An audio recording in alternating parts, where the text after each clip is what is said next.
मुझ पर कृपा है कि मुझे बाल्यकाल से ही राम नाम प्रिय लगता है, मुझे बाल्यकाल से ही भक्ति भागवत प्रिय लगती है, परंतु गुरु नहीं है जीवन में। मेरे जीवन में एक गुरु तो होने चाहिए, जिन गुरु के आश्रय में रह करके, जिन गुरु की सन्निधि में जाकर के मैं ठाकुर जी की भक्ति को सहजता से प्राप्त कर सकूं। ऐसे गुरु मेरे जीवन में होने चाहिए। क्या करूं? तो गुरु की खोज में रोने लगे। अब मैं छोटा बालक हूं, मैं कहां ढूंढने जाऊंगा गुरु कहां है?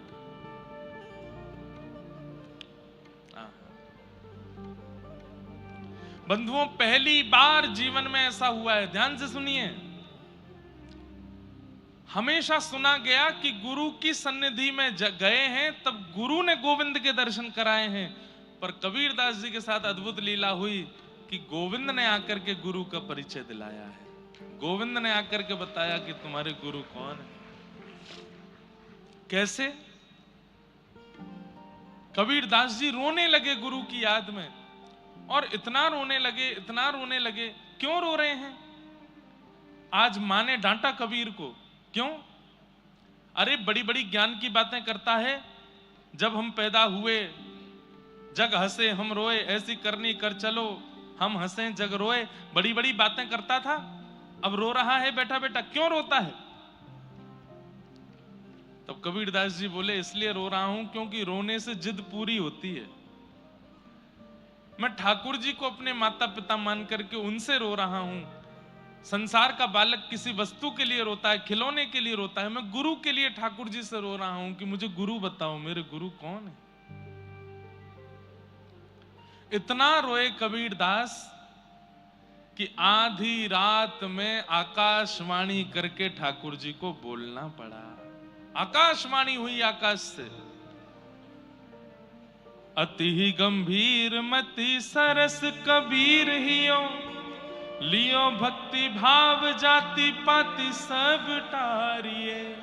छोटी सी अवस्था में अति गंभीर हैं कबीरदास। भाई न भवानी देह तिलक रमानी करो, करो गुरु रामानंद गरे माल धारिये। देखे नहीं मुख मेरो मानिके मले छमो को, जात नान गंगा कही मगतन डारिये।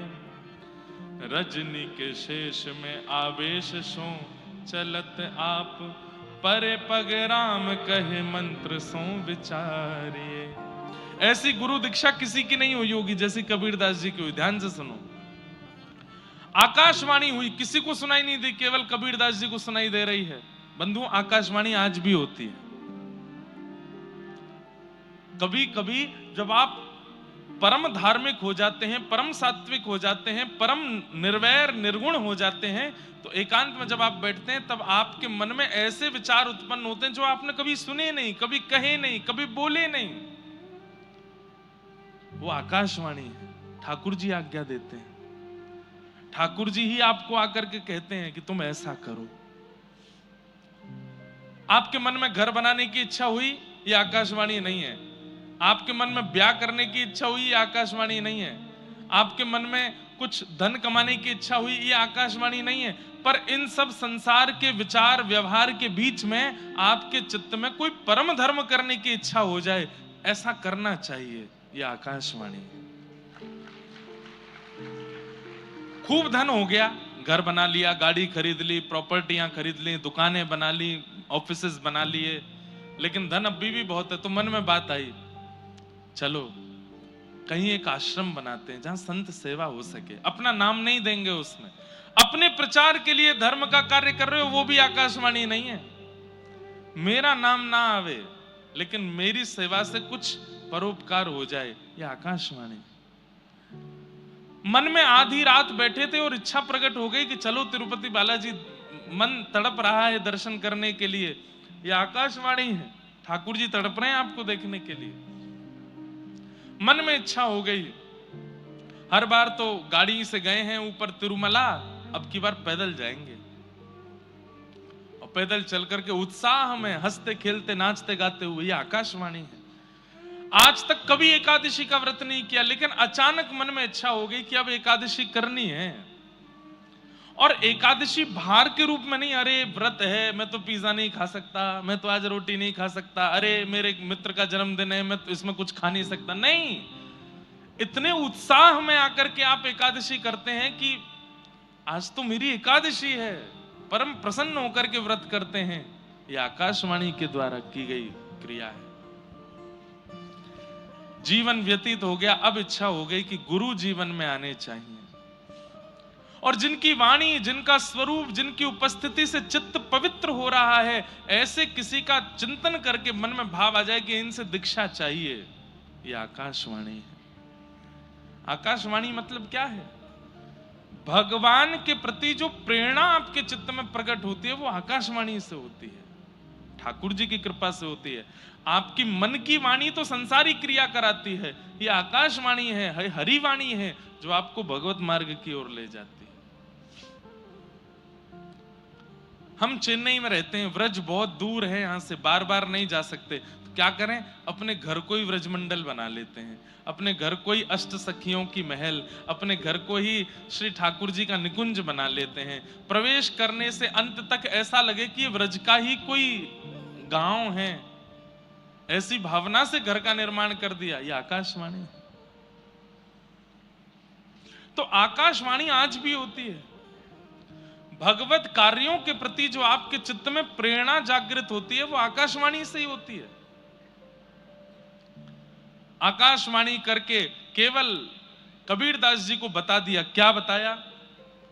भई नभवानी देह तिलक रामानी, करो करो गुरु रामानंद गरिमाल धारिये। आकाशवाणी हो गई। बोले ए कबीर रो नहीं, तुम्हारे गुरु मिल गए हैं। बोले कौन है मेरे गुरु? बोले काशी में विराजमान श्री रामानंदाचार्य जी महाराज, यही तुम्हारे गुरु हैं। रामानंदाचार्य जी का नाम सुनते ही कबीरदास जी घबरा गए।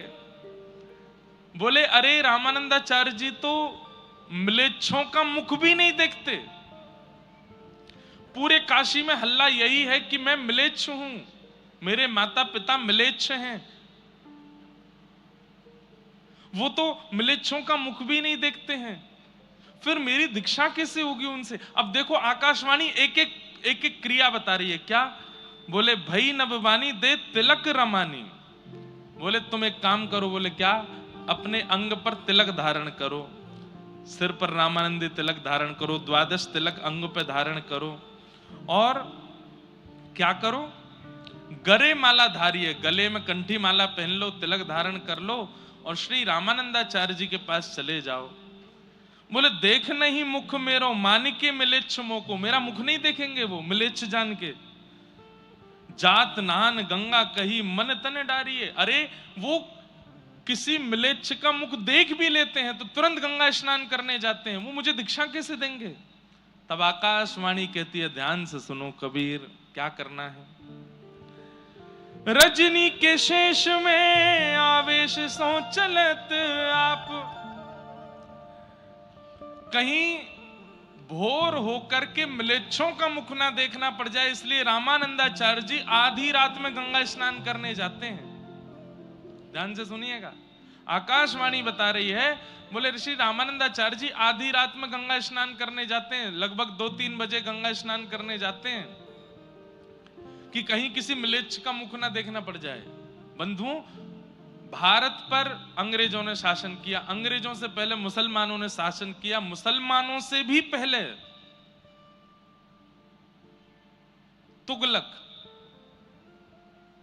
तुगलकों ने शासन किया भारत के ऊपर।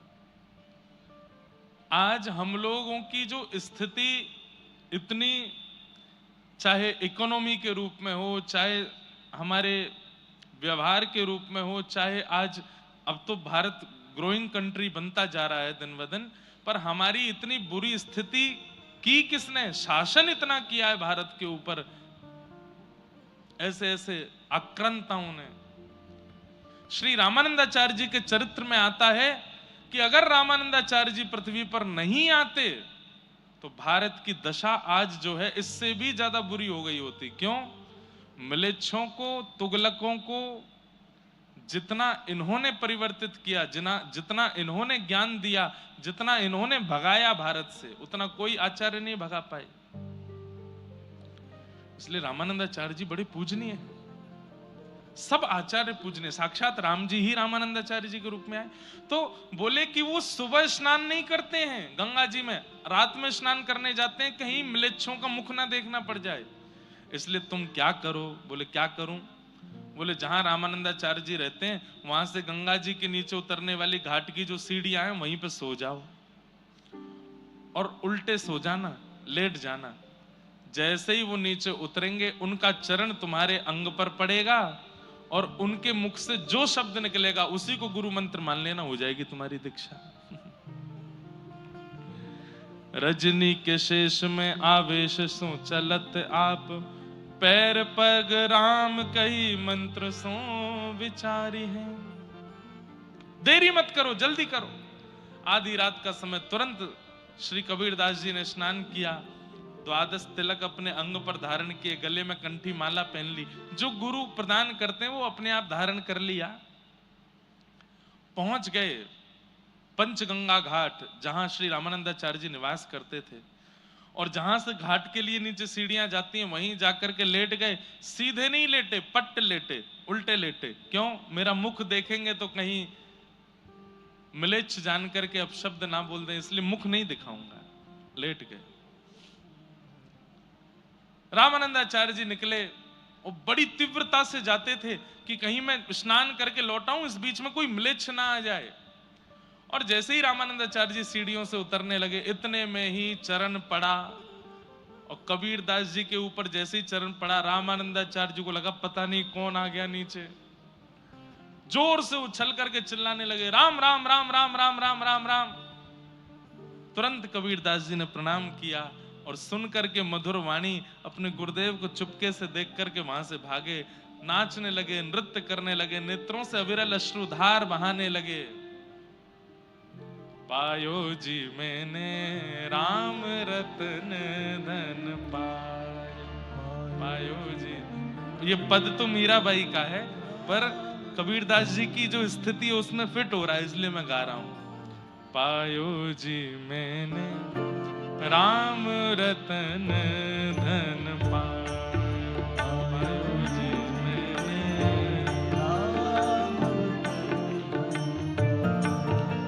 पायो जी मैंने राम रतन धन पायो जी मैंने। अब तो राम राम राम राम राम राम कहते कहते पूरे काशी में भ्रमण कर रहे हैं, नेत्रों से अविरल अश्रुधार। मेरे गुरुदेव मुझे प्राप्त हो गए, राम नाम दे दिया है मुझे। अभी तक अच्छा एक घटना और याद आई।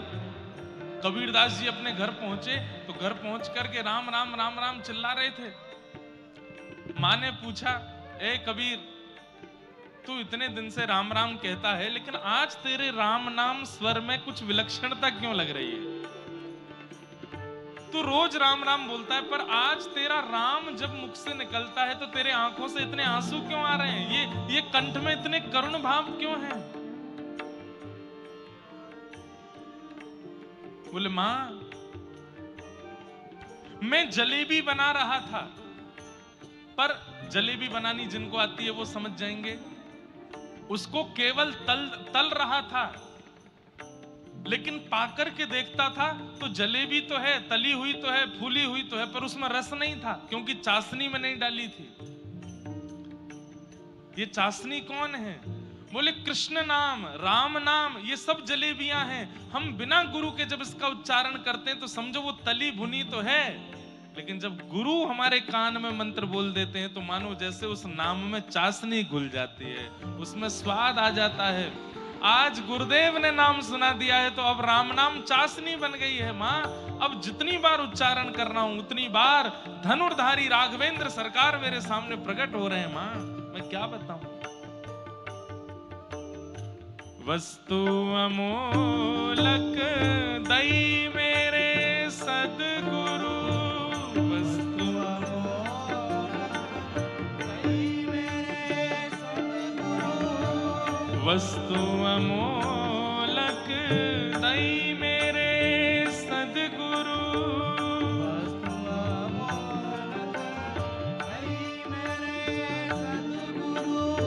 कृपा कर अपनायो, कृपा कर पायो जी मैंने राम रतन धन पायो, पायो जी मैंने पायो जी मैंने राम रतन धन पायो,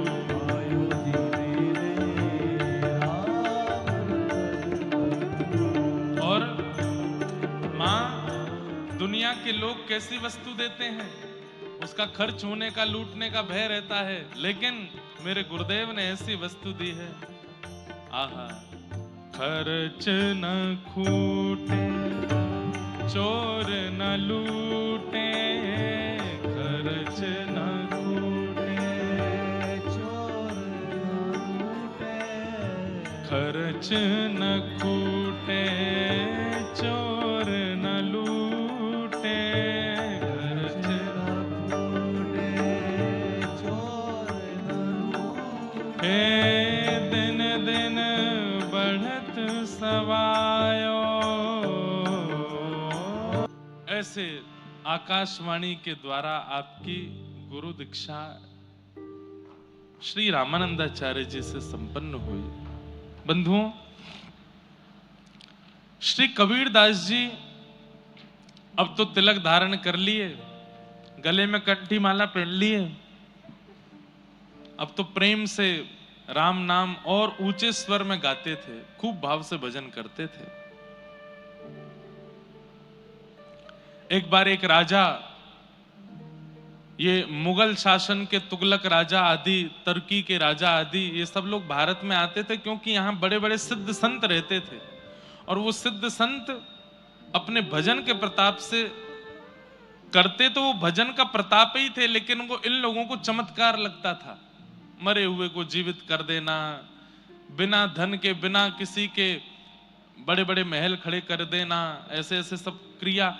सिद्धों की भूमि थी भारत, आज भी है, आज भी बड़े बड़े सिद्ध रहते हैं भारत में। तो ये सब लोग चमत्कार देखने के लिए आते थे भारत में। कबीरदास जी धीरे धीरे थोड़े बड़े हो गए, इनके ब्याह आदि भी हो गए।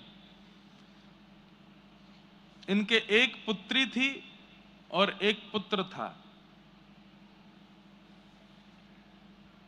वे दोनों भी इनके वास्तविक पुत्र पुत्री नहीं थे।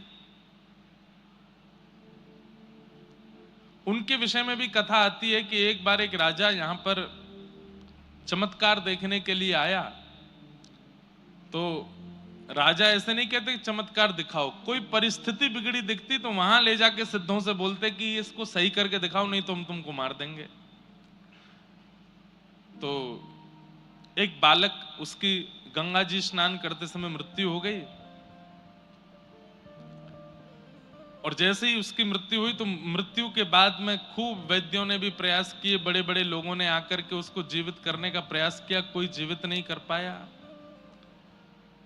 कबीरदास जी बड़े सिद्ध थे, नाम था इनका, तो राजा ने इनसे भी कहा कि बताओ, इसको जीवित करके दिखाओ, नहीं तो हम तुम्हारे प्राण हरण कर लेंगे। तो कबीरदास जी महाराज गए और जाकर के उस शव, फूल गया था पानी में उस बालक का शव, कबीरदास जी सामने खड़े होकर के बोले, राम नाम के प्रभाव से तुम जीवित हो जाओ। नहीं हुआ जीवित। काशी में भजनानंदियों के प्रभाव से तुम जीवित हो जाओ। नहीं हुआ जीवित। दो चार बातें और कहीं, उनसे जीवित हो जाओ। नहीं हुआ जीवित। अंत में कबीरदास जी बोल गए, मुझ कबीर के भजन के प्रभाव से जीवित हो जाओ। जैसे ही कहा तुरंत वो बालक जीवित हो गया, उठ करके बैठ गया। और देख करके महाराज सब लोग आश्चर्यचकित हो गए। कबीरदास जी भी बोले, वाह ठाकुर, क्या तुम्हारी लीला। मैंने कहा तुम्हारे नाम से जीवित हो जाओ, तो नहीं हुआ, मेरे नाम से जीवित कर दिया उसको। मानो ठाकुर जी परीक्षा ले रहे हैं, देखें कबीरदास को अपने ऊपर अभिमान होता है कि नहीं, पर नहीं, कबीरदास जी को अभिमान नहीं है।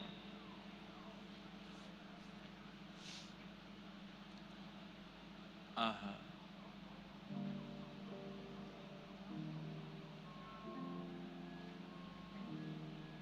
ऐसे ही उसको अपना पुत्र माना। एक राजा की पुत्री मारी गई, मर गई, उसको भी इन्होंने अपनी कहानी से जीवित कर दिया, तो फिर वही इनकी पुत्री हुई। ऐसे इनके दो, एक पुत्र एक पुत्री हुई।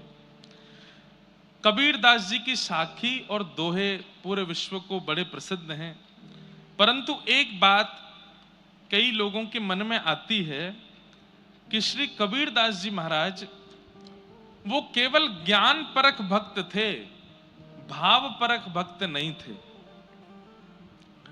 मतलब जैसा मैंने कल बताया कि भक्तिमती मीराबाई, गोस्वामी तुलसीदास जी महाराज, सूरदास जी महाराज, कुंभनदास जी महाराज, ये सब ठाकुर जी के प्रेम स्वरूप के भक्त हैं। इन्होंने ठाकुर जी के यश को खूब गाया। कबीरदास जी ने ठाकुर जी का यश नहीं गाया, ठाकुर जी का नाम जपो, यही यश गाया। और कबीरदास जी की भक्ति में एक विशेष बात और है, बाकी के सब भक्त दूसरों को समझाते हैं, कबीरदास जी किसी को नहीं समझाते, खुद को समझाते हैं, अपने मन को ही समझाते रहते हैं। रे मन राम भजो, अपने ही मन को समझाया कबीरदास जी ने, दूसरों को नहीं समझाया। कबीरदास जी के इस भाव से पता चलता है कि कबीरदास कह रहे हैं कि भाई दूसरों को ज्ञान बाद में दीजिएगा, पहले खुद को समझाइए, पहले खुद को सुधारिए। तुम सुधर जाओगे, पूरा विश्व सुधरने लगेगा, खुद को संभालो। तो कबीरदास जी के विषय में एक बात सबके मन में आती है कि वे ज्ञान परक भक्त थे, भाव परक नहीं। वो भक्ति नहीं करते थे, ठाकुर जी की प्रेम लक्षणा भक्ति में उनकी ज्यादा रुचि नहीं थी। ऐसी भावना लोगों के चित्त में उनके दोहे, शाकी, पद आदियों को पढ़ करके समझ आती है। पर ऐसा ही एक अपराध हो गया हमारे व्रज के रसिक महात्मा से। हमारे व्रजमंडल में सप्त निधियों में जो पांचवी निधि है, पांचवी निधि कौन से हैं? गोविंदेव, मदन मोहन, गोपीनाथ, राधा रमन और फिर जुगल किशोर।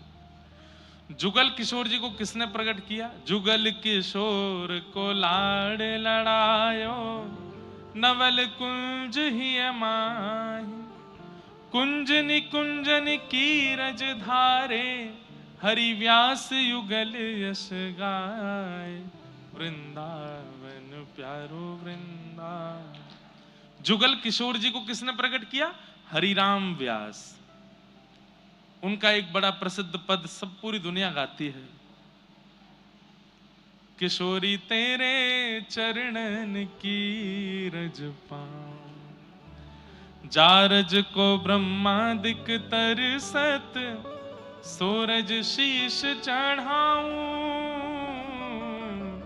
किशोरी तोरे चरणन की रज पाऊं। हरिराम व्यास जी का ये पद है। इनका एक पद हम भी अपनी कथा में गाते हैं, वृंदावन सांचो धन भैया, आतुर वन में व्यास पुकारे, है को रसिक सुनैया, वृंदावन सांचो धन भैया। वृंदावन के अनन्य रसिकों में इनका नाम आता है। हृदयवंश महाप्रभु जी ने इनको आशीष देकर के, दीक्षा देकर के आज्ञा दी है कि नित्य प्रिया प्रियतम तुम्हारी गोद में किलोल करेंगे। ऐसे श्री हरिराम व्यास जी। और बाकी सबके लिए तो अकेले ठाकुर जी प्रकट हुए, हरिदास जी के लिए बिहारी जी प्रकट हुए, भले ही वो युगल ही एक होकर के आए हैं। राधा वल्लभ जी हृदयवंश महाप्रभु के लिए प्रकट हुए, राधा रमन जी गोपाल भट्ट गोस्वामी के लिए प्रकट हुए, गोविंद देव जी रूप गोस्वामी, मदन मोहन जी सनातन गोस्वामी, मधु पंडित के लिए गोपीनाथ हुए, लेकिन हरिराम व्यास जी के लिए तो जुगल प्रकट हुए, राधा सहित ठाकुर जी प्रकट हुए, इसलिए जुगल किशोर नाम। इतने बड़े रसिक, उनके प्रसंग में आता है, एक बार ठाकुर जी की पाग बांध रहे थे, ठाकुर जी का श्रृंगार कर रहे थे, तो पाग बांधते बांधते ठाकुर जी कभी कभी खेलते हैं अपने श्रृंगारियाओं के साथ। जो ठाकुर जी की सेवा करते हैं उनके संग ठाकुर जी खूब खेलते हैं। कभी अपने मुकुट उतार के फेंक देंगे, कान के कुंडल उतार के फेंक देंगे, बिल्कुल नाप के पैमाने का वस्त्र सिलवाया होगा लेकिन छोटा पड़ जाएगा, कभी बड़ा पड़ जाएगा। कई लोग शालिग्राम जी की सेवा करते हैं तो जब स्नान कराते हैं तो उछल के नीचे लुढ़क जाएंगे। लड्डू गोपाल जी स्नान करते करते 3-4 बार लुढ़क जाएंगे। खूब खेलते हैं ठाकुर जी। तो हरिराम व्यास जी के संग ठाकुर जी खेल रहे थे। कैसे? वो पाग बांधे और जैसे ही पाग बांध करके पाग के ऊपर सिरपेच लगाने के लिए नीचे सिरपेच उठावे, इतने में क्या देखें कि पाग ढीली हो गई, पूरी मुंह पे आ गई, नीचे गिर गई। 1 बार 2 बार 3 बार 4 बार 6-7 बार जब पाग बांध दी और बार बार खुलने लगी तो हरिराम व्यास जी बोले ये पाग पहननी नहीं है, शायद इनको दूसरी लाता हूं। दूसरी पहनाई तो वो भी उतार दी। तीसरी पाग लाए और जब तीसरी पाग बांधी तो किसी ने बाहर से आवाज लगाई, बोले जल्दी दर्शन खोलो, इतने सारे दर्शनार्थी खड़े। तो हरिराम व्यास जी बोले जय जय, बहुत देर रह गई है, सुबह से मैं पाग बांधवे में लगाऊं, ना जल्दी तैयार है जाओ बाहर सबन को दर्शन करने। पाग बांधी, ठाकुर जी ने अब की बार भी पाग उतार दी। तो इतना गुस्सा आया हरिराम व्यास जी को, वो उधरी हुई पाग ही छोड़ दी मुंह पे। बोले ऐसे खड़े रहो, अब ऐसे ही दर्शन दे दूंगा सबको। अरे सुबह से इतने लाड प्यार में आ गए हो, इतने ज्यादा जो है बिगड़ते जा रहे हो, इतने भाव से हम सेवा करते हैं और आपको बिल्कुल चैन नहीं पड़ता है, एक पाग नहीं बंधवा रहे हो, खड़े रहो ऐसे ही, नहीं बांधनी अब पाग, और ऐसे ही दर्शन करा दूंगा सबको। अपने पुत्र को बोल गए भोग आदि पधरा करके दर्शन खोल देना, मैं जा रहा हूं। बोले पिताजी गुस्सा क्यों? बोले ये ऐसे ही काम है यहाँ के, छलिया के पूरे दिन यहाँ की सेवा करते रहे, एक पाग ना बंधवा रहो, गुस्सा करें। बाहर जाकर के हरिराम व्यास जी चुपचाप बैठ गए।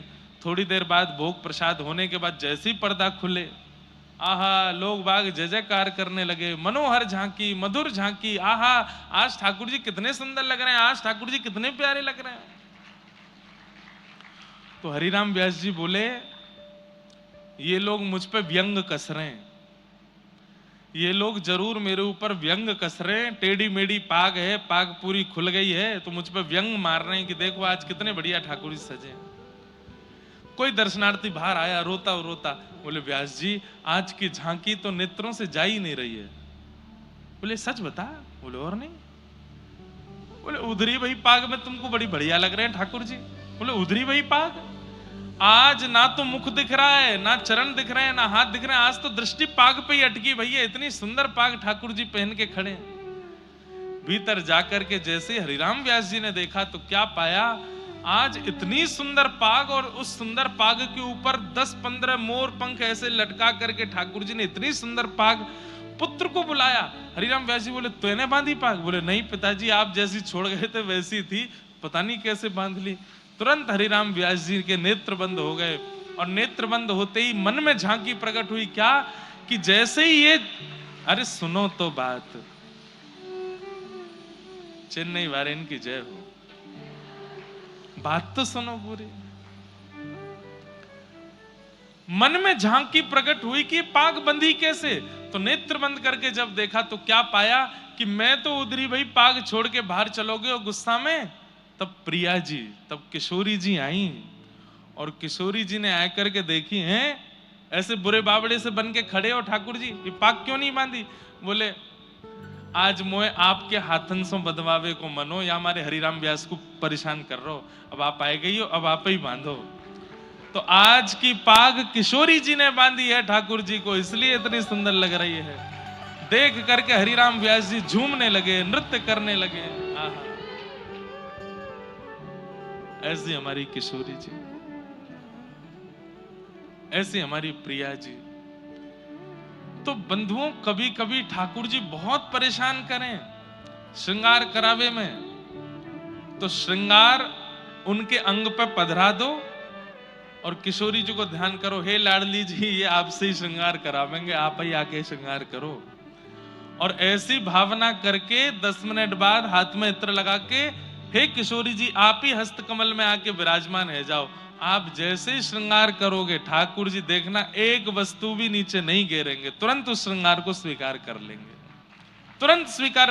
क्यों? अब आपने श्रृंगार नहीं किया, अब आपने किशोरी जी के भाव से श्रृंगार किया। तो कभी कभी ठाकुर जी श्रृंगार अगर धारण ना करें, किशोरी जी का स्मरण करके श्रृंगार धारण कराओ। कभी कभी किशोरी जी के भाव से भी श्रृंगार धारण नहीं करेंगे तो यशोदा जी के भाव से श्रृंगार करो। हे यशोदा मैया आप ही हस्त कमल में आ जाओ, आप ही श्रृंगार करो। फिर श्रृंगार करोगे ठाकुर जी, रोज नहीं। जब बहुत ही परेशान करें ठाकुर जी तब किशोरी जी या यशोदा जी के भाव से ठाकुर जी का श्रृंगार करो। रोज तो वो आपसे तैयार होना चाहते हैं, पर कभी कभी नहीं हूं मैं तो किशोरी जी का स्मरण करो, तब यशोदा जी का स्मरण करो, ठाकुर जी को तैयार करो।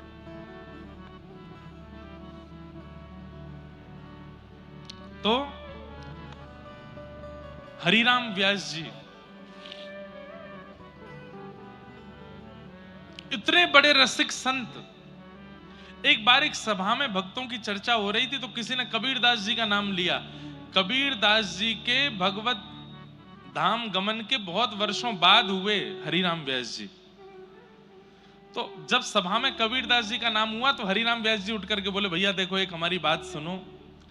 कबीरदास जी वैकुंठ गए होंगे, कबीरदास जी साकेत गए होंगे, कबीरदास जी गोलोक धाम गए होंगे, पर निकुंज में उनका प्रवेश नहीं हुआ होगा। निकुंज कौन है? जहां प्रिया प्रीतम नित्य विलास करते हैं, विहार करते हैं। कुंज, निकुंज और निवृत्त निकुंज, ये तीन हैं। कुंज क्या है? जहां सबका प्रवेश है। अभी जो वृंदावन है ये कुंज है, यहां सब जा सकते हैं। पर निकुंज क्या है? वहां सब नहीं जा सकते।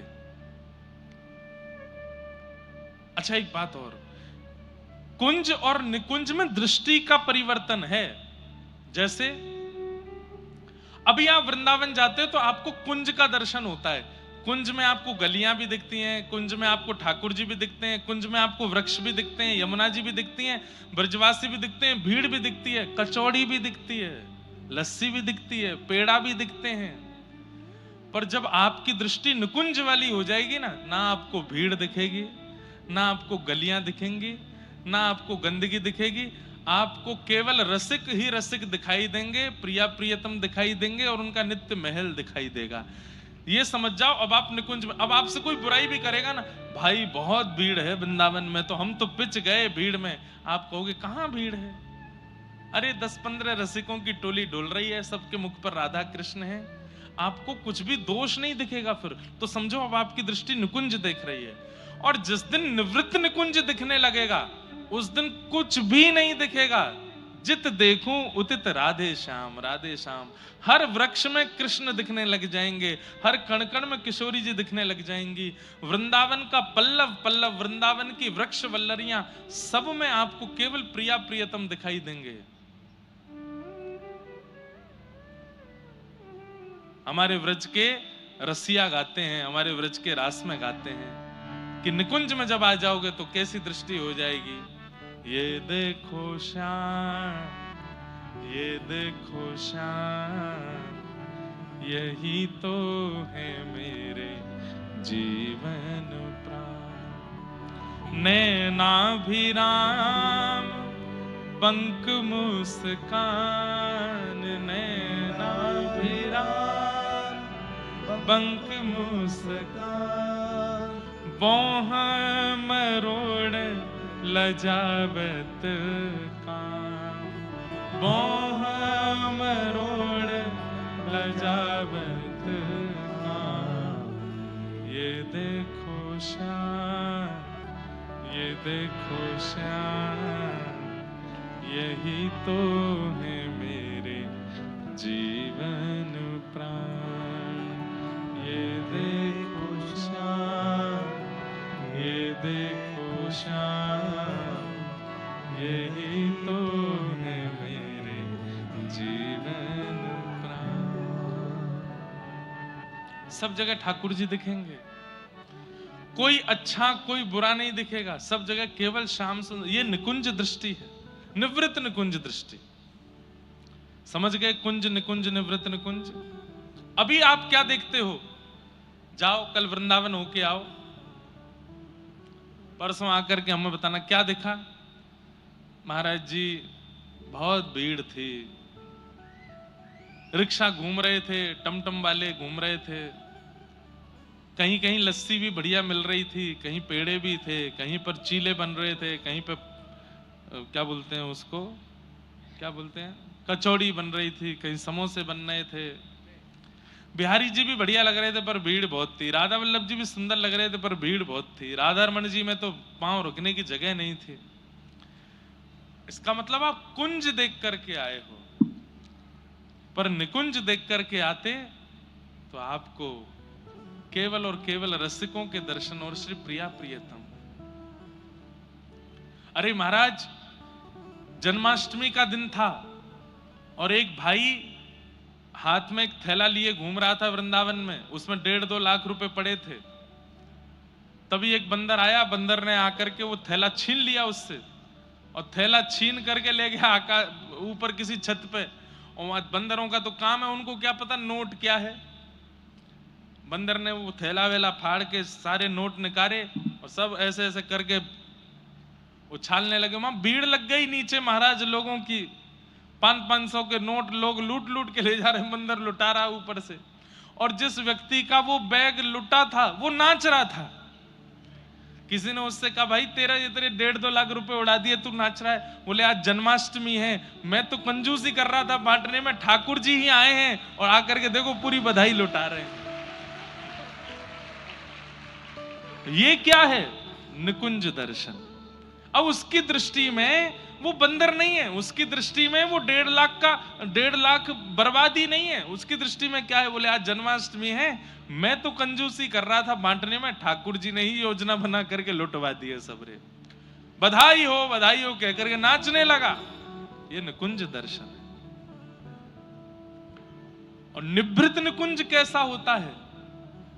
निवृत्त निकुंज में तो आपको मंदिर भी नहीं जाना पड़ता, जहां बैठोगे वहीं नेत्र बंद करके आपको अनुभव हो जाएगा। आज बिहारी जी ने नीली पोशाक पहनी है, आज सिर पर टेढ़ी पाग धारण करी है, उस पर मोंगरा सुंदर सुशोभित हो रहा है। आज ठाकुर जी का ऐसा, आज ठाकुर जी की प्रसादी में क्या बना होगा आपको वहीं। ये निवृत्त निकुंज है। हमारा भजन, व्रज की परंपरा वालों का भजन इसीलिए है कि हम कुंज से निकुंज में पहुंचे और निकुंज से निवृत्त निकुंज में पहुंचे। हमारी दृष्टि बदल जाए। जहां केवल दोष दिख रहे हैं वो निकुंज निवृत्त निकुंज नहीं है। जहां हर भाव में केवल और केवल भाव ही दिख रहा है। हाँ। तो श्री हरिराम व्यास जी कौन है? ये निकुंज उपासक हैं। जब इन्होंने सभा में कबीरदास जी का नाम सुना तो बोले भैया देखो क्षमा करना, कबीरदास जी ज्ञानी थे, कबीरदास जी वैरागी थे, पर कबीरदास जी रसोपासक नहीं थे। कबीरदास जी निकुंज की प्राप्ति नहीं कर पाए होंगे। कबीरदास जी को वैकुंठ मिला होगा, साकेत मिला होगा, लेकिन ठाकुर जी का निवृत्त निकुंज नहीं मिला होगा। इस बात को जैसे ही इन्होंने बोला तो हरिराम व्यास जी को नित्य नेत्र बंद करके ठाकुर जी के युगल सरकार का दर्शन होता था। आज जब रात्रि में नेत्र बंद करके बैठे तो युगल सरकार नहीं दिखे।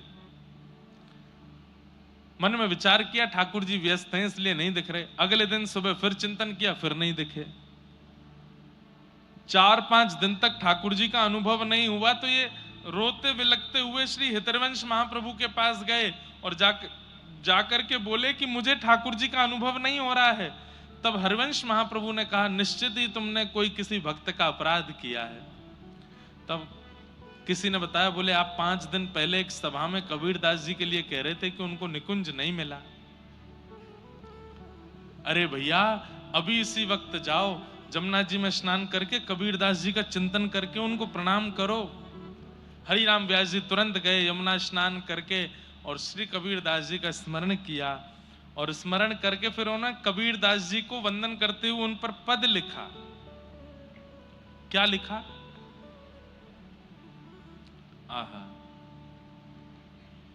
कली में सांचो भक्त कबीर, कली में सांचो भक्त कबीर, कली में सांचो भक्त कबीर, कली में सांचो भक्त कबीर, हे कली में सांचो भक्त कबीर, कली में सांचो भक्त कबीर। जब ते हरि चरणन रति उपजी, जब ते हरि चरणन रति उपजी, तब ते पुण्यो न चीर, तब ते कली में सांचो भक्त कबीर, कली में सांचो भक्त। व्यासवाणी है। जब ते हरि चरणन रति उपजी, तब ते बुनो न चीर। इनके माता पिता कपड़े बुनते थे। कहते हैं कि कबीरदास जी की जब से रति हो गई ठाकुर जी के चरणों में, तब से इन्होंने बुनना बंद कर दिया। बुनना क्यों बंद किया? बोले केवल उतना ही कपड़ा बुनते हैं जिससे घर परिवार चल जाए, उससे ज्यादा बुनने की इनकी इच्छा नहीं होती। अरे और कपड़े बुन करके और धन भी कमा सकते हैं, पर नहीं, जितने से रात का भोजन हो जाए, रात के बाद सुबह का भोजन हो जाए, केवल इतने ही कपड़े बुन करके बेचते हैं। और वो भी बेचते नहीं है। आदमी पूछता है कितने का है, बोले जो तुम दे दो उतने का है, जितना दे दो। और कई बार व्यक्ति प्रसन्न होकर ज्यादा भी देता, तो बोले नहीं नहीं नहीं, इतना नहीं, इतना बहुत है बस। कली में सांचो भक्त कबीर,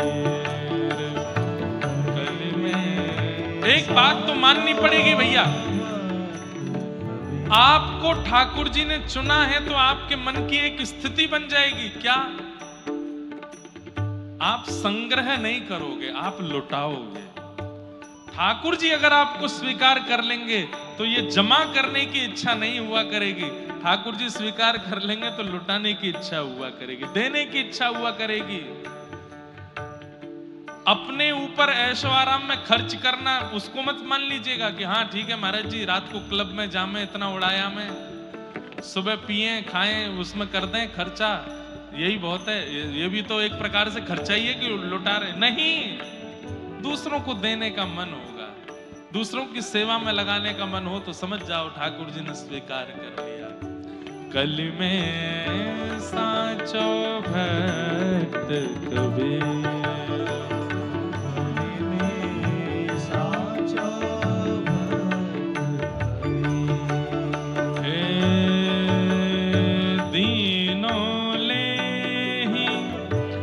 जांचे काहू दीनों ले न जांचे काहू। कोई अगर धन देता है कबीरदास जी को, तो कबीरदास उसके मुख की ओर देखते हुए लेते हैं और लेकर के सीधा अपने आसन के नीचे रख लेते हैं। देखते नहीं है कि कितना दिया है। दीनों ले ही न जांचे काहू,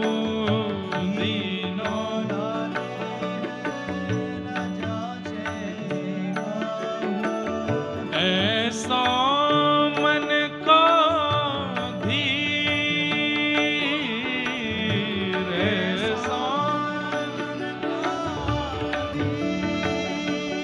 हे जोगी जति तपी सन्यासी, जोगी जति तपी सन्यासी, इनकी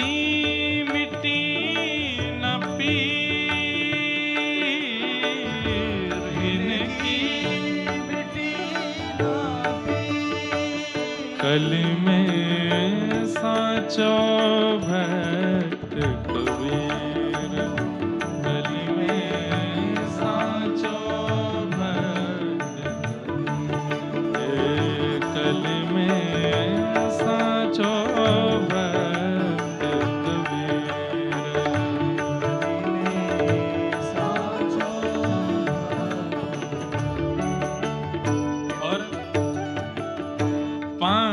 तत्व ते जन्म न पायो। किसी माता पिता से जन्म नहीं हुआ है इनका। पांच तत्व ते जन्म न पायो।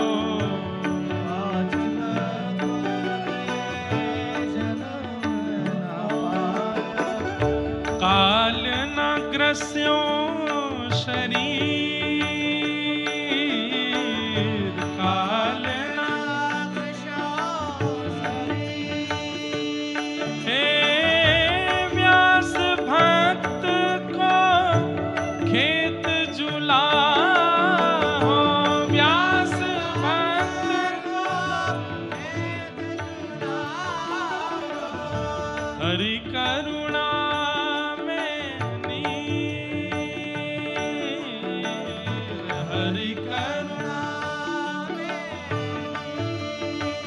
कलि में साचो भक्त कबीर।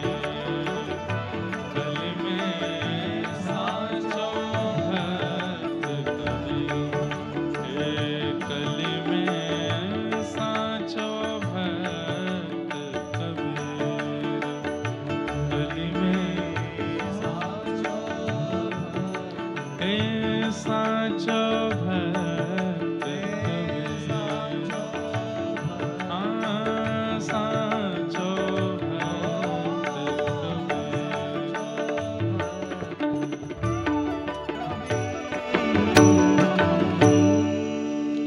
यमुना जी के तट पर बैठकर के हरिराम व्यास जी ने जब ये पद गाया, पद विश्राम होते ही नेत्र बंद किए, नेत्र खोल के देखा तो श्री यमुना जी से कबीर दास जी प्रकट हो गए।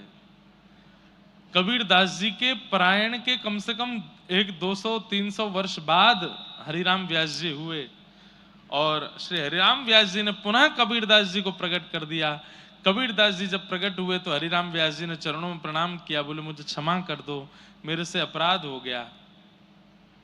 मैंने आपकी भक्ति पर प्रश्न चिन्ह उठाया जिसके कारण मेरे चित्त से ठाकुर जी चले गए। बंधुओं, कोई भी अपराध आपसे बन जाए सब क्षमा कर देंगे ठाकुर जी। आपसे सेवा में अपराध बनता है, क्षमा कर देंगे। आपसे तीर्थ में अपराध बनता है, क्षमा कर देंगे। आपसे धाम में अपराध बनता है, क्षमा कर देंगे। आप किसी से ऊंची आवाज में बोल जाते हो, क्षमा कर देंगे। किसी पर दया नहीं करते, क्षमा कर देंगे।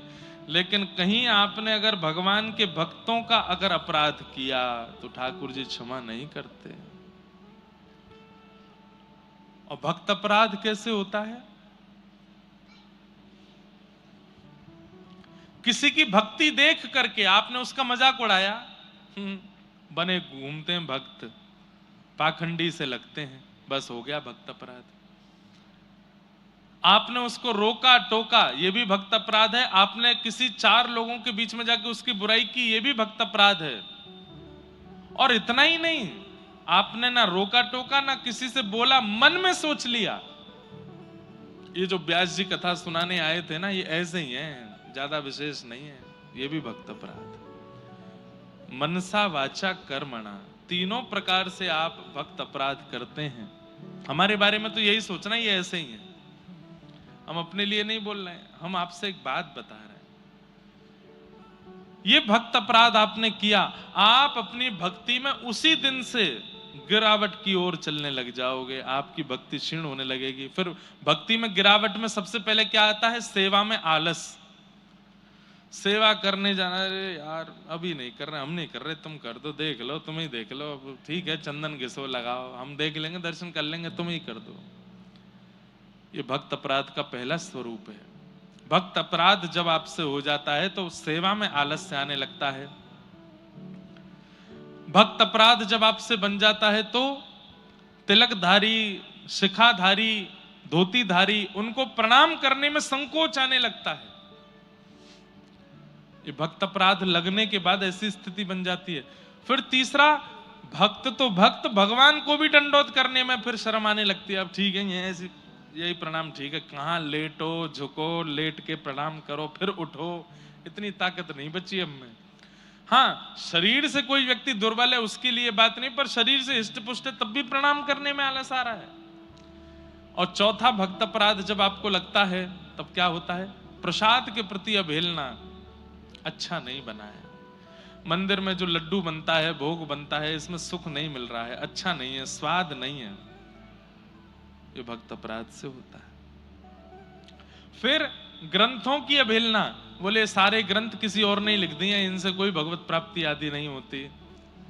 ये सारे भक्त अपराध करने के बाद में मन की स्थितियां बनने लगती। इसलिए भैया वैष्णव अपराध मत करना। वैष्णवों से ठाकुर जी बहुत प्रीति करते हैं, बहुत ज्यादा प्रीति करते हैं। ठाकुर जी को इतने प्रिय लगते हैं वैष्णव। एक श्रीनाथ जी के परम भक्त हुए श्री त्रिपुरदास जी महाराज, क्या नाम था? त्रिपुरदास। एक राजा के यहां मंत्री पद पर थे, तो इनको जितना भी वेतन मिलता था उस वेतन से खूब सारा धन निकाल करके श्रीनाथ जी की पोशाक की सेवा करते थे। बंधुओं, आज भी हमारे श्रीनाथ जी, श्री जी बाबा, उनकी पोशाक में जो गोटे लगते हैं ना, वो असली सोने चांदी के लगते हैं आज भी। इसलिए ठाकुर जी की पोशाक हर किसी को नहीं दी जाती। कई पोशाकों में जरी जो लगती है, कई पटकों में जो लहरिया आपको दूर से गोटा दिखाई देता है, वो असली सोने चांदी का होता है श्रीनाथ जी की पोशाक में। तो खूब महंगे वस्त्र बनवा करके त्रिपुरदास जी श्रीनाथ जी को भेजते थे। किसी ने राजा से जाके इनकी शिकायत करके उल्टी सीधी बातें भेड़ा करके बोल दी, राजा ने इनको मंत्री पद से हटा दिया। मंत्री पद से हटने के बाद भी ये प्रसन्न थे, कोई बात नहीं, पैसा अभी मेरे पास है, मैं सेवा करता रहूंगा। सेवा करते करते वो पैसा भी खत्म होने लगा, अब इनके पास पैसे नहीं बचे। जाड़े के दिन आए, सर्दियों के दिन आए। सर्दियों में हमारे श्रीनाथ जी एक विशेष प्रकार का कंबल पहनते हैं, उसको गगदल बोलते हैं। जैसे हमने ये बगलबंदी पहनी है ना, इधर बांध के भीतर बांध के, ऐसे एक कंबल बनता है, वो भी ऐसे बंध जाता है कपड़े की तरह। मतलब ये बगलबंदी जो है ये कॉटन की है, इसी को ऊनी बना दो तो यही गगदल कहलावे।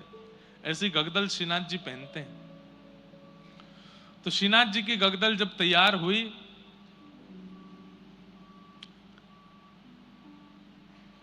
ठाकुर जी को धारण जब कराई गई, तो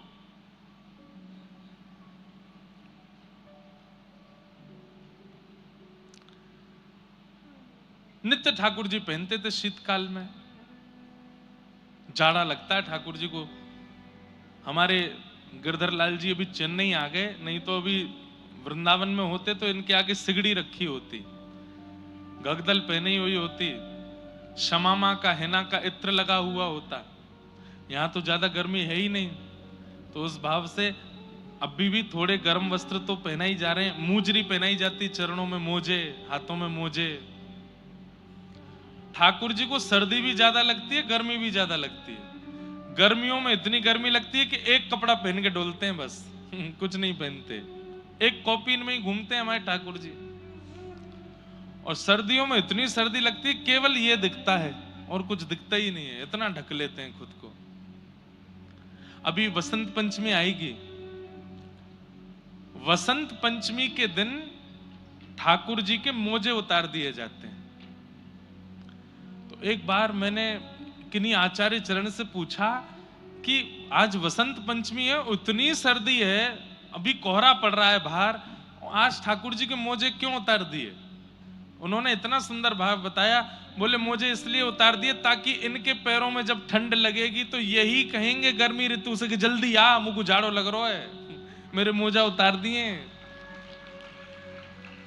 इसलिए वसंत पंचमी के दिन ठाकुर जी के वस्त्र थोड़े थोड़े हल्के कर दिए जाते हैं, मतलब गर्म कपड़े थोड़े कम कर देते हैं, ताकि ठाकुर जी को नेक सा जाड़ा लगे तो ठाकुर जी ही ऋतुओं को बुला के कहेंगे अब मुंह पे सहना है रही है भैया, जल्दी करो, दूसरे वस्त्र पहनाओ।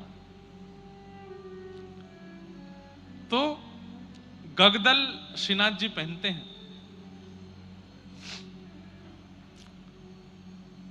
त्रिपुरदास जी को सेवा से निकाल दिया गया और सेवा निवृत्त करके उनको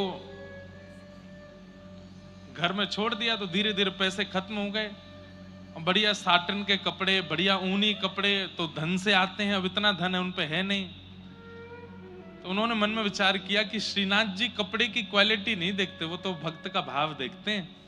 तो 1-2 रुपया का ही कपड़ा, जो सामान्य सा कपड़ा था, उसमें रुई भी नहीं थी, वो ऊनी भी नहीं था, केवल मेरा नियम पूरा हो जाए कि कपड़े भेजने हैं मुझे, तो एक सामान्य सा कपड़ा, टेरिकोट का बिल्कुल सस्ता मद्दा सा कपड़ा लेकर के, और बोले श्री जी बाबा मुझ पर ज्यादा अब धन बचे नहीं है, पर मुझे रोज नियम तो पूरा करना है, तो मैं कपड़ा भिजवा दे रहा हूं, आप इसको किसी भी रूप में स्वीकार करना। अब पुजारी जी के पास तो बहुत सारे सामान लेके आते हैं लोग, घी है, तेल है, लड्डू है, मेवा है, सब है। अब जो अच्छा अच्छा होता है पुजारी जी भीतर धर लेते हैं, जो ऐसे ही होते हैं वो सब में बंटवा देते हैं। तो पुजारी जी ने सारे सामान अच्छे अच्छे इधर उधर किए, और वो सामान्य सा कपड़ा था टेरिकोट का, उसको ऐसे कर दिया, बोले इसको ऐसे रखो, कहीं पोंछा वोछा में काम आ जाएगा। रात्रि का समय, ठाकुर जी को इत्र लगा करके कंबल उड़ाए, कंबल उड़ा करके सिगड़ी रखी, सिगड़ी रख के आरती करके शयन करा दिए। सुबह मंगला में जैसे ही गुसाई जी आए और जैसे ही मंगला का द्वार खोला, सामने सिगड़ी पधराई, तो क्या देखी, cut cut cut cut cut cut cut cut जोर से आवाज आ रही है। तो क्या देखा, ठाकुर जी के दांत बज रहे हैं जोर से, और ठाकुर जी ऐसे कांप रहे हैं, आंखें बिल्कुल लाल पड़ गई हैं, नाक बह रही है श्रीनाथ जी की। गुसाई जी बोले जय जय, इतनो जाड़ो लग रहा। बोले मुझको बहुत जाड़ो लग रहा है, जल्दी लाओ। सोई गुसाई जी गए और महाराज 2-4 गगदल और लेकर के आए, सिगड़ी पे उनको गरम करें, बिल्कुल गरम कर करके ठाकुर जी को ऊपर से धरा में 4-5 गगदल धरा दी, तब भी ठाकुर जी की कटकाहट बंद नहीं हो, ठिठरना बंद नहीं हो। पैरन की मालिश करी, हाथन की मालिश करी, खूब घी लगाया, खूब ठाकुर जी को इत्र लगाया, ठाकुर जी की कटकटाहट बंद नहीं हो। बोले सिगड़ी बढ़ाओ, 2-4 सिगड़ियां लगा दी महाराज। वहां सेवा करने वाले जो सेवाएं थे उनके पसीने छूट गए, इतना गर्म हो गया गर्भगृह, लेकिन ठाकुर जी की कटकटाहट बंद नहीं हो रही है। ठाकुर जी तो cut cut cut cut cut के, ओ जाड़ो, ठंड लग रही है, जल्दी करो। गुसाई जी बोले क्या करूं? तब गुसाई जी समझ गए और उन्होंने सेवकों को बुलाया, बोले सुनो, कल भक्तों के द्वारा भेजी गई सामग्रियों में क्या क्या आया था? बोले बादाम आए थे, किशमिश आई थी, काजू आए थे। वो कपड़ों में बताओ? बोले कपड़ों में एक बढ़िया गगदल आई थी, एक मोजे आए थे, ऐसे आए थे, ये आए थे, वो आए थे। बोले एक बड़ा सामान्य सा साटर, उसका क्या बोलते हैं, टेरिकोट का एक कपड़ा भी था, वो भी तो। बोले वो कहाँ है, वो वाला कपड़ा कहाँ है? वो बोले वो तो हमने ऐसे धर दिया कहीं, वो तो बिल्कुल ठाकुर जी के प्रयोग का भी नहीं है। बोले उसी को लेके आओ। सेवक सब बोले ये कैसे, वो उस कपड़े से क्या होगा? बोले लेके तो आओ। कपड़ा लेकर के आए, छोटा सा कपड़ा। त्रिपुरदास जी ने केवल नियम पूरा किया, वस्त्र देने का छोटा सा कपड़ा भिजवाया था। गुसाई जी बोले ठाकुर जी की गगदल उतारो, ये 5-6 गगदल पहनाई, सब उतारो। बोले जय जय, बहुत जोर से ठिठर रहे हैं, आप कह रहे हो उतारो। बोले उतारो तो। 5-6 गगदल उतार दी। ठाकुर जी और जोर से कड़कने लगे। इतने में ही गुसाई जी ने वो सामान्य सा वस्त्र उसको ले जाकर के जैसे ही चरणों में धरा, धीरे धीरे धीरे ठाकुर जी की सारी सर्दी दूर रह गई। ठाकुर जी बोले अरे भैया मुझको तो बहुत जोर से गर्मी लग रही है, इन्हें हटाओ, ये सामने सिगड़ी धरी है, इन्हें बाहर निकालो, मेरे कपड़ा ने उतारो, अब मुझको गर्मी लग रही है बहुत जोर से। गुसाई जी के नेत्र सजल हो गए। जय हो नाथ, आपकी जय हो।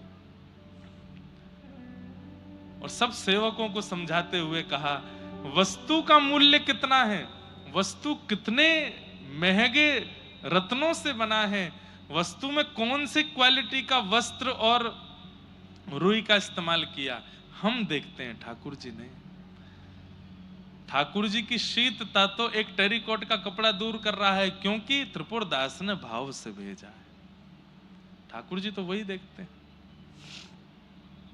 हमारे इतने सारे वैष्णव कथा में आते हैं, चेन्नई में तो फिर भी संख्या तो फिर भी आप लोगों की चेन्नई के हिसाब से बहुत है, लेकिन जब उत्तर भारत में कथा होती है वहां तो इतनी भीड़ आती है, और वो सब इतना सामान लेके आते हैं गिरधर लाल जी के लिए। कोई मेवा लेके आया, कोई कुछ लेके आया, कोई कुछ लेके आया, चित्र बना बना करके लाते हैं, उल्टे सीधे ठाकुर जी के कुछ भी बना के लाते हैं। हमने आज्ञा दे रखी है अपने सब विप्र ब्राह्मणों को, बोले चाहे जैसी वस्तु लावें, एक बार के लिए सही गिरधर लाल जी के सामने पधराना जरूर। पता नहीं कौन सी वस्तु को किस भाव से वो स्वीकार करते हैं। हमने कई बार अनुभव किया है, कोई वस्तु लेकर के आया और ठाकुर जी के सामने नहीं पहुंची तो हमारे जीवन में कुछ ना कुछ उथल पुथल ठाकुर जी करते हैं। दारी के तेने मेरे काजे वो नहीं दियो है, वो लेके आयो कोई। अरे छोटे छोटे बच्चे एक टॉफी भी दे देते हैं ना गिरधर लाल जी के लिए, नाम ले लेते हैं, तो वो टॉफी भी ठाकुर जी को प्रसाद तो नहीं लगाते पर दूर से ही दिखा जरूर देते हैं, लो ठाकुर जी एक छोटी सी सखी ने ये और भेजो है आपके काजे। सब उनकी दृष्टि में आना चाहिए जो उनके लिए आया है। क्या पता वो कौन से भाव को किस रूप में स्वीकार करते हैं। ऐसे हमारे प्यारे ठाकुर जी। कबीर दास जी प्रकट होकर के बोले, हरिराम व्यास जी आपने कहा कि मुझे निकुंज नहीं मिला होगा क्योंकि मैं ज्ञानी हूं, वैरागी हूं, भावना में ज्यादा भक्ति नहीं करी इसलिए। वास्तव में मैंने ठाकुर जी की आज्ञा का पालन किया। ठाकुर जी ने ही मुझे कहा था कि तुम पृथ्वी पर जाकर के जीवात्माओं को समझाने का प्रयास करो, जिससे उनको ज्ञान मिले, समझ आवे, ऐसे कवित्तों का रचना करो। इसलिए मैंने ज्ञान परक कवित्तों की रचना की है, भाव परक नहीं, क्योंकि ठाकुर जी की आज्ञा नहीं थी मुझको। तब हरिराम व्यास जी ने हाथ जोड़े, कान पकड़े, बोले मुझे क्षमा कर दें, मैं आपके रूप को, आपके भाव को समझ नहीं पाया और आप पर इस प्रकार मैंने प्रश्न चिन्ह उठाया। ऐसे श्री कबीर दास जी। अब कबीर दास जी की दीक्षा हो गई, द्वादश तिलक लगा करके श्री कबीर दास घूमते हैं। आहा बीनो तानो बानो ही राम मडरानो, कही कैसे के बखानो वह रीति कछु न्यारी है। उतनो ही करे जामे तन निर्वाह होए, भोए गई औरे बात भक्ति लगी प्यारी है। ठाड़े मंडा माझ पट बेचन ले जन को, आए मोकु देहु देह मेरी है उधारिये। लाग्यो दिन आधो फारी आधे सोना कम होत, दियो सब लियो जाप यह उरधारी है। कबीर दास जी, ये श्री प्रिया दास जी के भक्तमाल जी में भाव है। कबीर दास जी अपने तन के निर्वाह के लिए उतने ही कपड़ा बुनते थे जितने से एक समय की रोटी हो जाए। क्यों? क्योंकि उनके हृदय में तो सदा श्री राम नाम जप हिलोने लेता रहता था।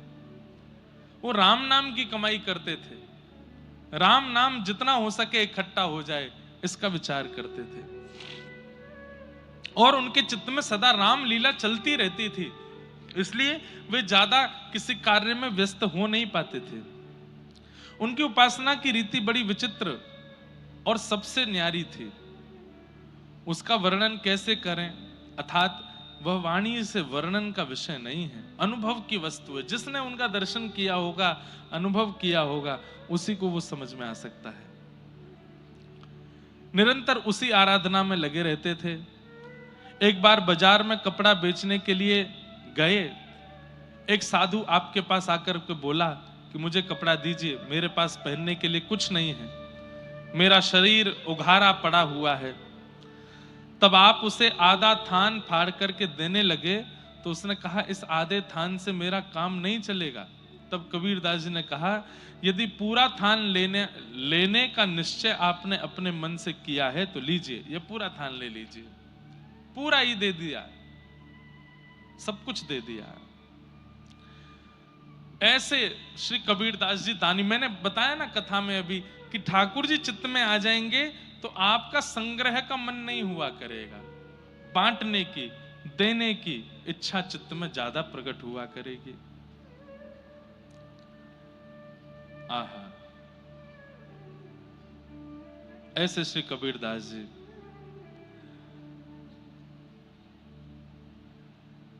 एक बार इनके घर में बड़ी तंगी आ गई धन की। लोग बाग इनके घर पे मांगने जांचने के लिए भी आने लगे, कहीं कहीं से थोड़ी बहुत उधारी थी। तो इन्होंने मन में विचार किया, ये घर छोड़ करके कहीं और चले गए, और कैसे दें मैं। तो ठाकुर जी को बड़ी चिंता हुई। ठाकुर जी बोले, भैया कबीरदास का हमको जितना भी कर्जा है ये उतारना है। तो कबीरदास जी धनी मानी तो नहीं है, पर इनको धनी मानी बनाना है। तो ठाकुर जी संग में शंकर जी को लेकर के, हनुमान जी को लेकर के, लक्ष्मण जी को, विभीषण जी को लेकर के, अपने अपने परिकर के सब लोगों को लेके, सबका रूप बदलवा करके बैलगाड़ी में खूब सारा धन धान्य लेकर के कबीरदास जी के यहां पहुंच गए। जैसे ही नगर में पहुंचे महाराज, नगर के सब लोग देखने लगे, बड़े बड़े सेठ साहूकार बैलगाड़ियों में धन धान्य लेकर के कहां जा रहे हैं। दो चार लोगों ने पूछा, भैया कहां जा रहे हो? बोले कबीरदास के यहां जा रहे हैं। बोले कौन कबीरदास? अड़ोसी पड़ोसी भी जानने से इनकार करने लगे, मना करने लगे। बोले हम नहीं जानते कबीरदास को। कौन कबीरदास है? उससे हमारा कोई संबंध नहीं है। भक्ति का बंधुओं एक स्वरूप और है कि भक्ति जब जीवन में आती है तो कई लोग आपका त्याग अपने स्तर से कर देते हैं। वो आपसे संबंध बन, अभी तो ट्रेंडिंग में चल रही है ना सोशल मीडिया पर, इसलिए भक्ति सबको बढ़िया लगती है। पर जब ये सोशल मीडिया पर भी ट्रेंडिंग में नहीं थी तो कई बार कई लोग भक्त, घर में कोई भक्त बालक भी होता तो मेहमान आने पे बोलते, तू कमरे में ही बंद रहियो, निकल के मत आइयो बाहर। तुझे देख करके सोचेंगे कोई बैरागी है इनके घर में। अभी तो भक्ति ट्रेंडिंग में है तो इसलिए फ्लो में लोग कर रहे हैं कि चलो तिलक लगा करके फोटो डालेंगे तो 200 लाइक ज्यादा आएंगे। आजकल इसलिए भक्ति हो रही है। अरे बड़ा विचित्र समय आया है महाराज। लेकिन हम कह रहे हैं इससे ही सही तिलक तो लगा रहे हैं, इससे ही सही काशी तो जा रहे हैं, बद्रीनाथ तो जा रहे हैं, वृंदावन तो जा रहे हैं, बरसाना तो जा रहे हैं, भले ट्रेंडिंग में आने के लिए जा रहे हैं, जा तो रहे हैं। एक बार श्री जी की दृष्टि पड़ गई तो क्या पता जीवन संवर जाए। कितने बालक ऐसे हैं जो ट्रेंडिंग में आकर के आजकल व्रजमंडल जा रहे हैं, पर किशोरी जी की कृपा से परिवर्तित हो जाते हैं, बदल जाते हैं।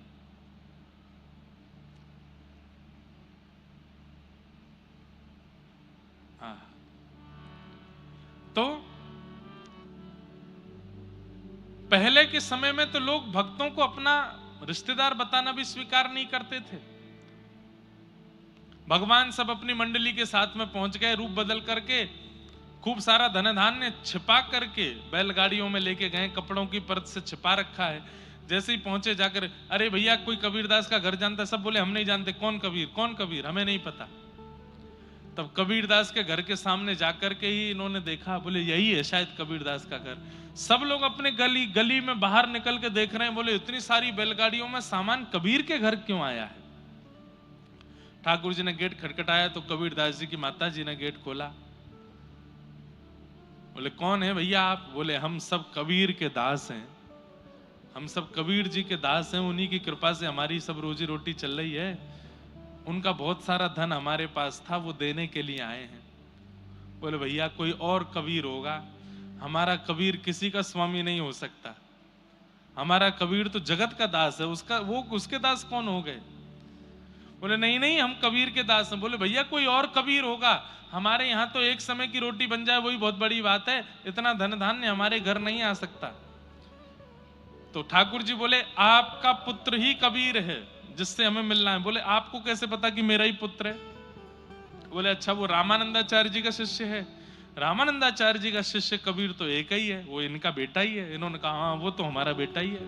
बोले बस उन्हीं के लिए धन धान्य लेके आए, आप स्वीकार करो।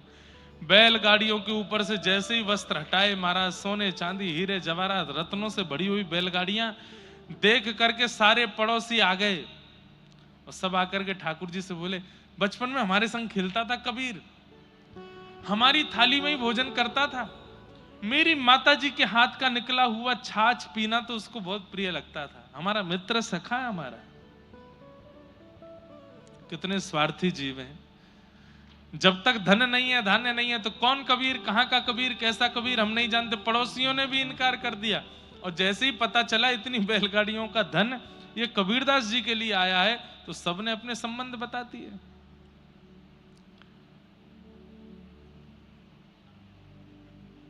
ढूंढो कहां है कबीर, 4 दिन तक ढूंढते रहे, नहीं मिला। तो फिर गली मोहल्ले के लोगों को इतनी चिंता हो गई कि सो नहीं पा रहे रात को, कि कबीरदास कैसे भी आ जाए तो इसमें से कुछ तो हमको भी देगा।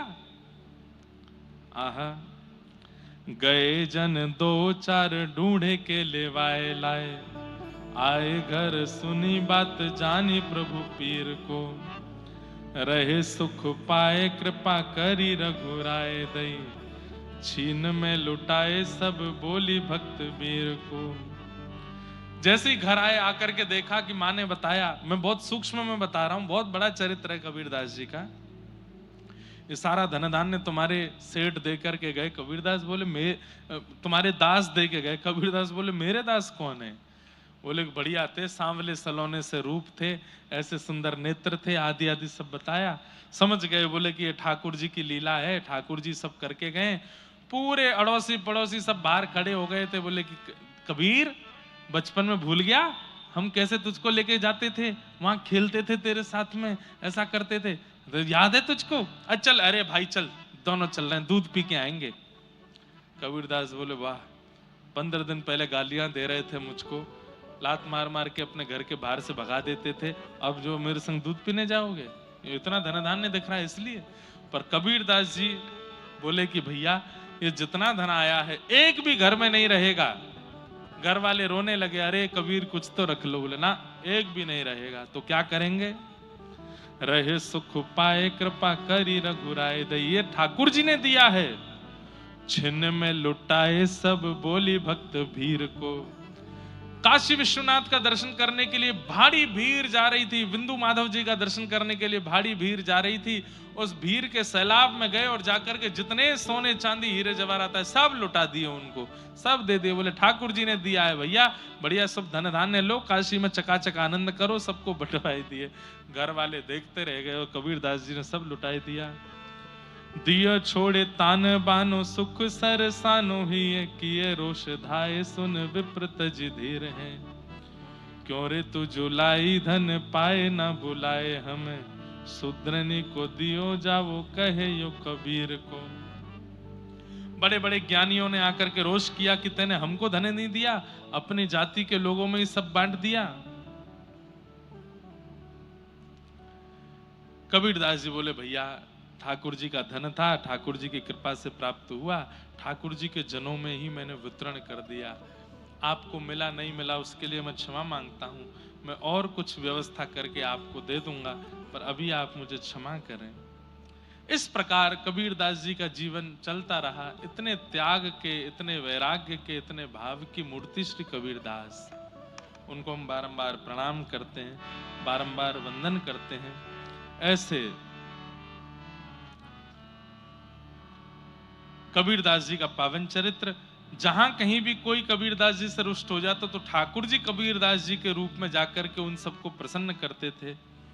ऐसे भक्त कबीर हुए जिनका पावन चरित्र हमने आज यहाँ श्रवण किया है, आज उसका सुंदर लाभ हमने प्राप्त किया है। हमको पहले दिन अगर मन में भाव आ जाता तो हम 3 दिन कबीरदास जी के चरित्र पर बोलते तो संभवतः ये पूरा हो जाता चरित्र, परंतु अब कल ही हमारे मन में आया, वो भी आधी कथा निकलने के बाद आया, इसलिए अब तो बहुत चरित्र भी रह गया है। बहुत कुछ कबीरदास जी ने अपने जीवन में ऐसे ऐसे अनुभव कराए हैं जिनको सुन करके धनी मानी भक्त जन भी सब ठाकुर जी के सेवा में चले गए।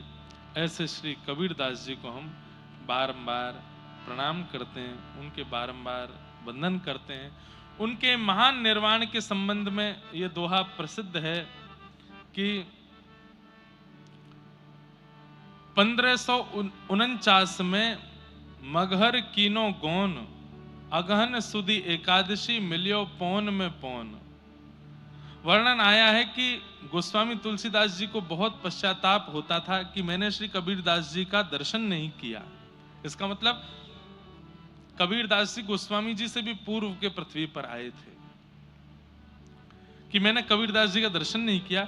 यदि मैं भी उस समय होता तो श्री कबीरदास जी के सत्संग से खूब लाभ उठाता।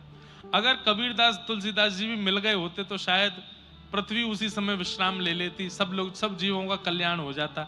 ठाकुर जी भी एक जैसे विशिष्ट भक्तों को एक साथ इसलिए नहीं मिलने देते कि भाई पृथ्वी भी चलानी है, लोग बागों का भी चलना चाहिए, कलयुग भी तो आगे तक लेके जाना है।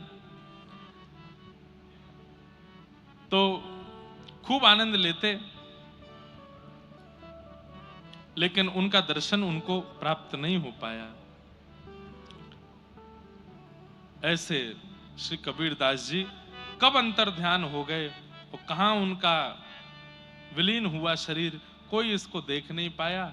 ऐसे ठाकुर जी के अति प्रिय श्री कबीरदास जी को हम बारंबार प्रणाम करते हैं, बारंबार वंदन करते हैं।